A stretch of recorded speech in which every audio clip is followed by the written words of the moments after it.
Texas. The congressman is a member of the Ways and Means Committee and the Joint Economic Committee. Congressman, great to talk to you on the phone this morning. In terms of the economy, in terms of our financial state in this nation, what's the most important thing the Republicans need to convey this week? Well, I think, Dagen, thanks for having me. And I think clearly a fresh choice, a new direction for the country.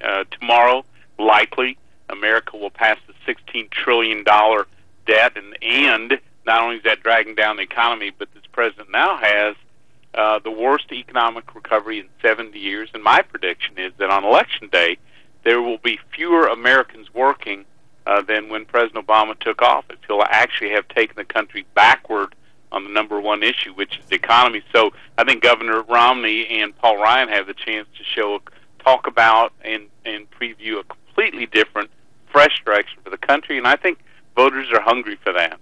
If the economy is that lousy, then why isn't Mitt Romney running away with this election so far? Well, I think part of it is we've become, unfortunately, a food stamp nation. We have nearly a third of Americans tied to the American government in some way. So the president isn't just running with a war chest of campaigns. He's actually running with the war chest of the U.S. Treasury behind him.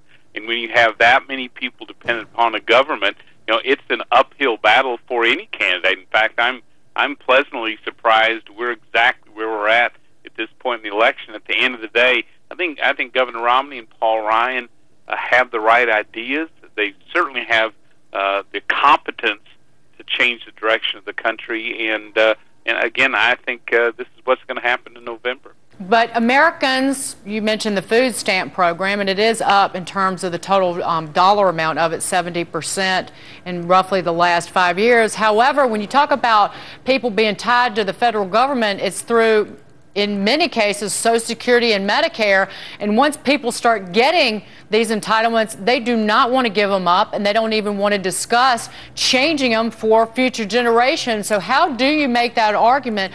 Because Medicare changes and basically putting it in people's individual hands, it's a critical part of what Paul Ryan has been doing, what he's been talking about, and you have to make a clear and coherent argument about why this is better for the country. You know, I think people are hungry for truth tellers, you know, and I think what Governor Romney and Paul Ryan are making the case for is that Medicare and Social Security are so important, but they're in deep financial trouble. We've got to make the changes now to preserve them, both for those who rely on it today as well as for the next generation. They're the only ones with real game plans to do that, and frankly, if President Obama wants to step up with his ideas. He's had 4 years to lead and failed. He still has time to do that, but I predict he's going to rely more on trying to frighten seniors than actually trying to save the programs they rely on.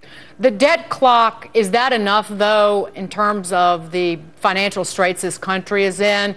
I've said this repeatedly for a number of years. You have near record low interest rates right now. You have inflation. People's wages aren't going up. They see gas prices higher. They see food prices higher, but they don't see the runaway inflation that they did, certainly in the 70s.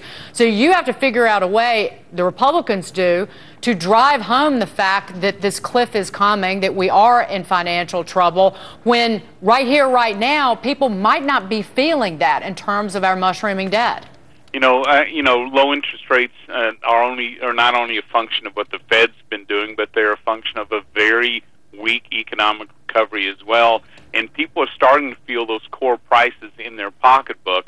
Plus, because their wages have been stagnant because of such a poor economy, I think people feel it every day. At least in our town hall meetings, we just finished, I think, about a dozen of them, Dagen, and clearly, you know, having a second-rate economy and then financially having a second-rate nation are the issues that are worrying people the most. And I think that, again, I think that's going to drive people to polls.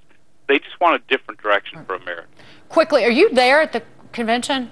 No, I'm heading over in the morning. Okay. Our district lies along the Louisiana-Texas border on the Gulf Coast, so we always paying attention to these tropical storms because they can skip around as they start to hit land. So once that's clear, we'll head over to the convention. Be safe, Congressman. Thanks for being here. Congressman Kevin Brady. Be well.